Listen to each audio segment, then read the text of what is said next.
Okay, so we're here today doing some testing on a new product with our pendulum recoil system. All right, so we're here today, one of our local rifle ranges. We're doing our first semi-initial live fire tests of the MDT 3-port Comp Brake.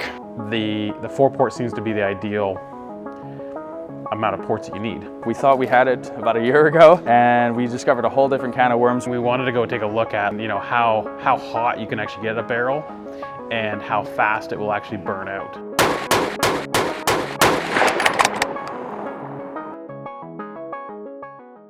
Very early on, we took everything we knew from developing muzzle brakes in the past, and we started from the ground up and said, okay, how do we make this just the best competition muzzle brake we can? So in PRS shooting, we need to make sure that we can reduce the recoil as much as possible. You can do this via a muzzle brake or a suppressor. Obviously there's issues with suppressors around having a different recoil impulse. One of the biggest issues that we've seen with brakes is that blast coming back on the shooter and that concussion around that. So when we went into designing this brake, we had two major parameters we wanted to hit. One was we wanted to reduce the recoil as much as we possibly can in redirecting that blast in different directions or breaking that blast up. And that's what we believe we've come to with this brake.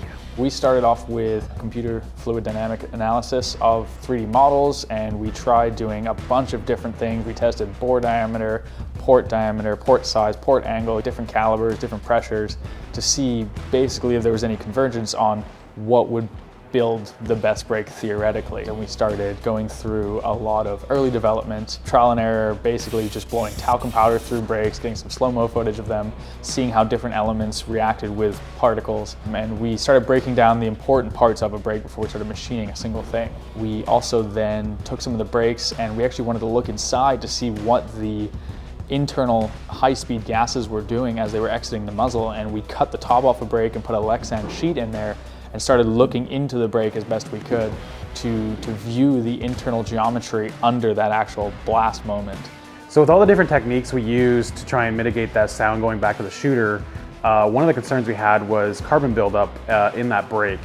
We put thousands of rounds through these brakes and actually did a 1,000-round burn barrel test that we ran that brake on, and it honestly did not carbon up any more than any other brake on the market. I think there are a couple of things to mention that are kind of critical for this brake. One of them would be the forward-facing diffuser ports, and that was one of the critical driving factors on this brake. Was we wanted to actually vent gas forwards and away from the shooter, which is counterintuitive in a brake.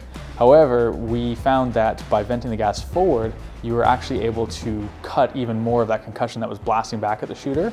And we've strategically placed some very small 3/32 holes that actually vent that gas and, again, better cut it back. The ports on top of the brake, we have those infinitely adjustable, from a fully closed to a fully open adjustment range with everything in between, and it's user adjustable on the fly. And the reason we included those in the brake was that by opening those top ports, you're able to vent gas upwards, which then gets everything it kind of counteracts that muzzle lifting and gets everything to slide back and forth back into your shooter's shoulder. We've created a serrated, for lack of a better term, surface on the leading edge of each of the ports. And what that does is actually creates tiny little vortices that swirl and, again, better cut up that gas that's coming back at the shooter. With over 16 months of engineering, designing, and testing that we put into this brake, we've incorporated multiple different angles in the ports, serrations in the ports, gas cutting, adjustable ports on the top. We believe we've come up with the most optimized brake by reducing the recoil as much as possible and also reducing that muzzle blast on the shooter.